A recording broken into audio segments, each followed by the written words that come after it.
میں نے مرزا محمد علی جیلمی کا جو رد ہے وہ اصولی کیا ہے. اگر آپ جزوی طور پر رد کریں گے تو کراچی سے لے کر لاہور اور پشاور تک مولویوں کے ساتھ کھیل بنی ہوئی ہے.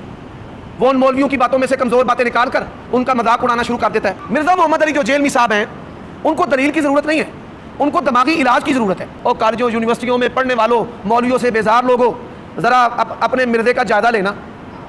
میں نے ایسی لگام ڈال دی اللہ کی توفیق سے, مرتے دم تک نہیں وہ نکل سکتا. اگر آپ حضرت علی کے دور میں ہوتے تو آپ خارجیوں میں ہوتے. 6 ماہ تک 10 لاکھ روپے کا چیلنج ہے, کسی امام محدث کی کتاب سے اپنا کوئی ایک چھوٹے سے چھوٹا پمفلٹ ثابت کر دو, 10 لاکھ روپے انعام دوں گا. 6 ماہ کے بعد میں آپ کو مبالغہ کی دعوت دوں گا. پھر میں کہوں گا کہ عمر صدیق اپنے بیوی بچے لے کر آتا ہے, تم بھی بیوی بچے لے کر آ جاؤ. اگر تیرا منہج سچا ہے اللہ مجھے تباہ کر دے, اور اگر تیرا منہج جھوٹا ہے اللہ تجھے تباہ کر دے. جہالت ہے, بد دماغی ہے, چرب لسانی ہے, منفی سوچ ہے. یہ 4 چیزوں کا مجموعہ مرزا محمد علی جیلمی صاحب ہے. یہ کیا ہے؟ یہ جھوٹا نہیں ہے, یہ تو چھوٹا سا لفظ ہے, یہ مذہبی دجال ہے. بخاری کا نام لیتا ہے, مسلم کا نام لیتا ہے. اچھا بخاری مسلم کا نام قادیانی نہیں لیتے. یہ کوئی امت کی خدمت نہیں ہے, بدتمیز بد دماغ لوگ پیدا کر رہے ہیں. صحابہ کرام کے بارے میں منفی سوچ فکر رکھنے والے پیدا کر رہے ہیں. کاتب قرآن کو نعوذ باللہ منشی کہنا, اس سے کیا گھٹیا طریقہ ہو سکتا ہے؟ کاتب قرآن کو نعوذ باللہ منشی کہنا, اس سے کیا گھٹیا طریقہ ہو سکتا ہے؟ کاتب قرآن کو نعوذ باللہ منشی کہنا, اس سے کیا گھٹیا طریقہ ہو سکتا ہے؟ تو نبی علیہ الصلوۃ والسلام کے کاتب قرآن کے بارے میں منشی کے الفاظ کہہ دینا ہم یہ برداشت نہیں کرتے. تو نبی علیہ الصلوۃ والسلام کے کاتب قرآن کے بارے میں منشی کے الفاظ کہہ دینا ہم یہ برداشت نہیں کرتے. تو نبی علیہ الصلوۃ والسلام کے کاتب قرآن کے بارے میں منشی کے الفاظ کہہ دینا ہم یہ برداشت نہیں کرتے. میں نہیں پریشان ہوتا, میں نہیں پریشان ہوتا, میں نہیں پریشان ہوتا. الحمدللہ کوئی بےایمانی نہیں کی ہے اللہ کے فضل سے. بےایمانی تو وہ کرے گا جس نے کوئی فرقہ لانچ کرنا ہو. ہم نے جتنی باتیں, اس سے بڑی بات ہم نے حدیث کے نمبر لکھ دیے اور ہم نے کہا آپ کاؤنٹر ویریفائی خود کریں. کسی کو الفاظ کے چناؤ میں ایشو ہے کہ یہ لفظ نہیں یہ ہونا چاہیے تھا, تو ٹھیک ہے آپ اوریجنل ٹیکسٹ کو فالو کریں, یہ آپ کا رائٹ ہے. آپ کہتے ہیں اس کی بجائے یہ لفظ ہوتا, ٹھیک ہے آپ کا رائٹ ہے.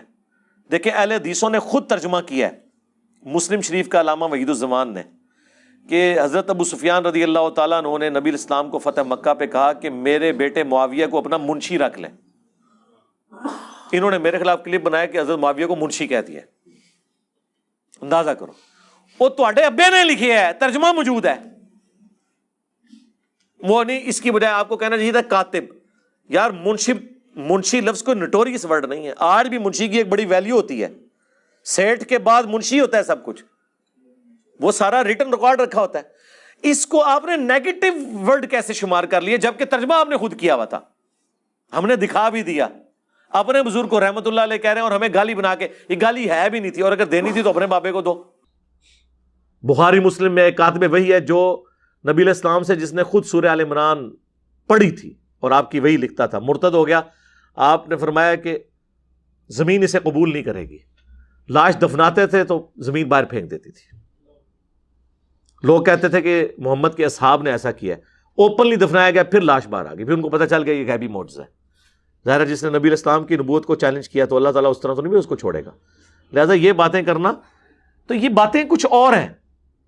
جہاں پہ نبی علیہ السلام نے پروفیسیز فرمائی ہیں نا, وہ یہ والی باتیں نہیں ہیں جن کو آپ بچانے کے لیے کر رہے ہیں. جبکہ اسپیسیفکلی محدثین کے باقاعدہ پھر ان کے اوپر کامنٹس ہیں.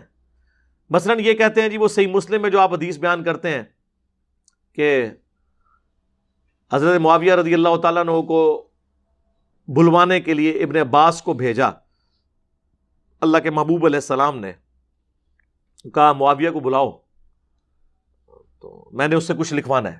کاتب تو تھے, وہ بھی صحیح مسلم میں موجود ہے کہ ابو سفیان نے سفارش کی تھی کہ مسلمان اسلام لانے کے باوجود ہمارے ساتھ اچھا سلوک نہیں کرتے, آپ میرے بیٹے معاویہ کو اپنا کاتب رکھ لیں, تو اس کی وجہ سے لوگ ہمیں بھی رسپیکٹ دینا شروع کر دیں گے. تو اس طرح انہوں نے رکھ لیا. کاتب کے الفاظ ہیں, کاتب وہی کہ نہیں, کاتب وہی کہیں اور ہے, وہ میں بعد میں بتاتا ہوں.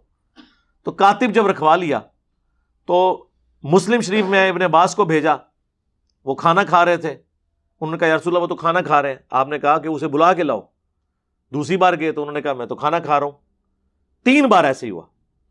چوتھی بار آپ کی مبارک زبان سے الفاظ نکلے, خدا اس کا پیٹ نہ بھرے, یہ الفاظ ہیں.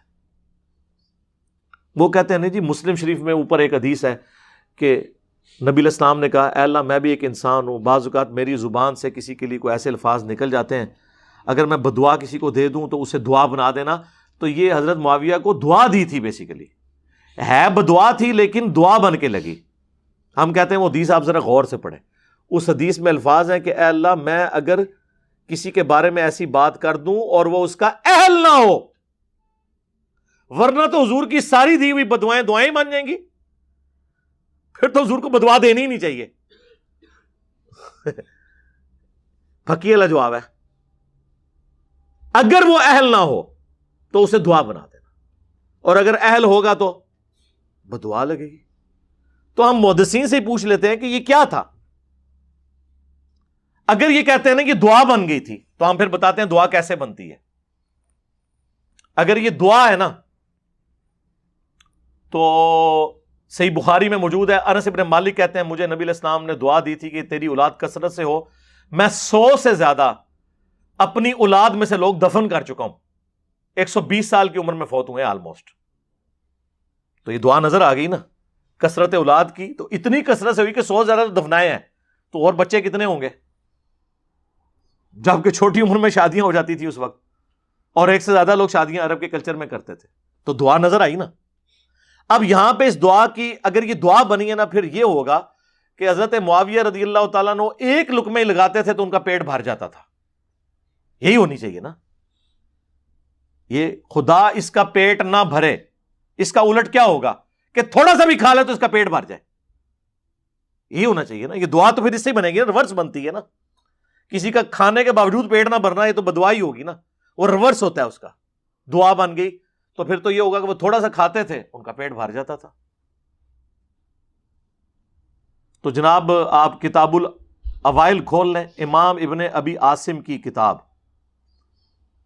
یہ پہلے 300 سال میں مسلمانوں کے بڑے محدثین میں سے ہیں، اہل سنت کے ائمہ میں سے. انہوں نے باقاعدہ وہ ساری روایتیں جمع کی ہیں کہ کتاب الاوائل کے جو جو کام پہلی دفعہ ہوئے اس میں انہوں نے یہ بات بھی نقل کی کہ اس امت میں سب سے پہلے جس نے بیٹھ کے خطبہ شروع کیا وہ حضرت معاویہ رضی اللہ تعالیٰ عنہ تھے، کیونکہ ان کا پیٹ بھر چکا تھا چربی کی وجہ سے. اور یہ روایت المصنف ابن ابی شیبہ میں بھی موجود ہے.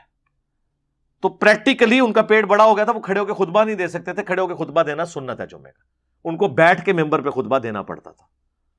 تو آپ کیا سمجھتے ہیں یہ دعا اسی طریقے سے لگی ہوئی ہے؟ اور پھر یہی حدیث دلائل النبوہ میں ہے، امام بیہقی کی کتاب میں. امام بیہقی نے ایک کتاب لکھی ہے 3500 احادیث پہ مشتمل، دلائل النبوہ. اس کتاب کے اندر انہوں نے نبی علیہ السلام کی غیبی خبریں نقل کی ہیں کہ آپ علیہ السلام نے کوئی پریڈکشن کی اور وہ اسی طریقے سے منوان پوری ہوئی. اس میں وہ لے کر آئے ہیں اس روایت کو کہ ابن عباس رضی اللہ تعالیٰ عنہ کو نبی علیہ السلام نے حضرت معاویہ کو بلانے کے لیے بھیجا. 3 دفعہ نہیں آئے تو چوتھی دفعہ یہ الفاظ نکلے. اور آگے راوی کے الفاظ ہیں کہ نبی علیہ السلام کی یہ دی ہوئی بد دعا، یا آپ اسے دعا کہہ لیں یا دعائے ضرر کہہ لیں، پوری ہوئی اور پوری زندگی حضرت معاویہ کا پیٹ نہیں بھرا. یہ الفاظ ہیں دلائل النبوہ میں. تو محدثین تو اسے ادھر موجود ہے کانا یکتب الوحی، وہ وحی لکھا کرتے تھے. یہ روایت کانا یکتب الوحی مسلم میں نہیں ہے، دلائل النبوہ میں، اور وہاں سے بھی آدھی پیش کرتے ہیں کیونکہ آگے تو یہ الفاظ لکھے ہیں. تو میں نے تو کربلا والے ریسرچ پیپر میں ساری روایتیں ڈالی ہوئی ہیں. تو یہ بیان کریں پھر پوری روایت آگے کیا لکھا ہوا ہے کہ پوری زندگی ان کا پیٹ نہیں بھرا.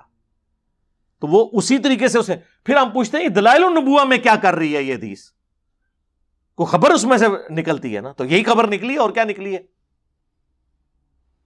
تو خدا کے لیے اللہ سے ڈر جائیں، جو بات جس طریقے سے ہے اس کو اسی طریقے سے قبول کریں.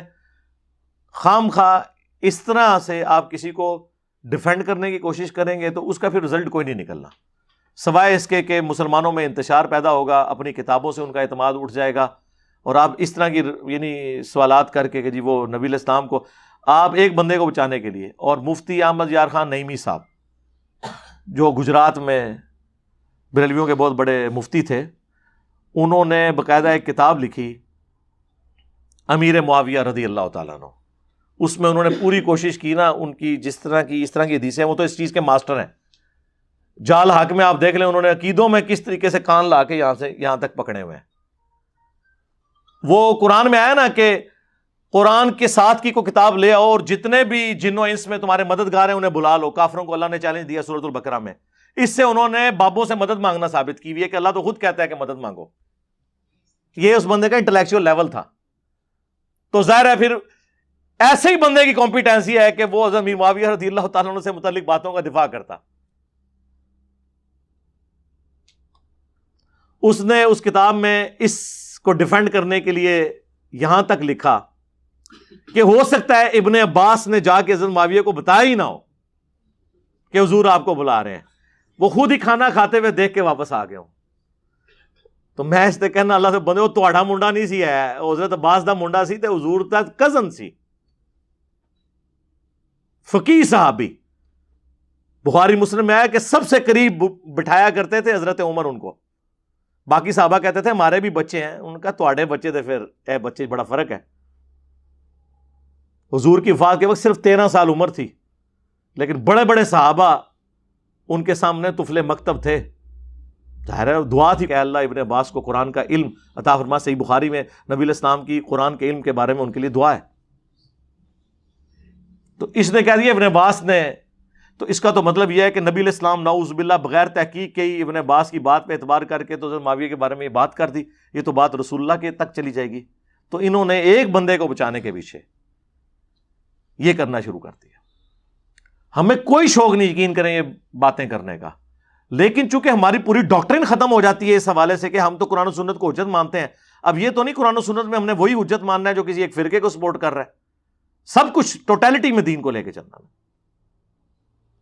صلو علی محمد و آل محمد, اللہم صلی علی محمد و علی آل محمد و اصحاب محمد اجمعین الی یوم الدین, آمین.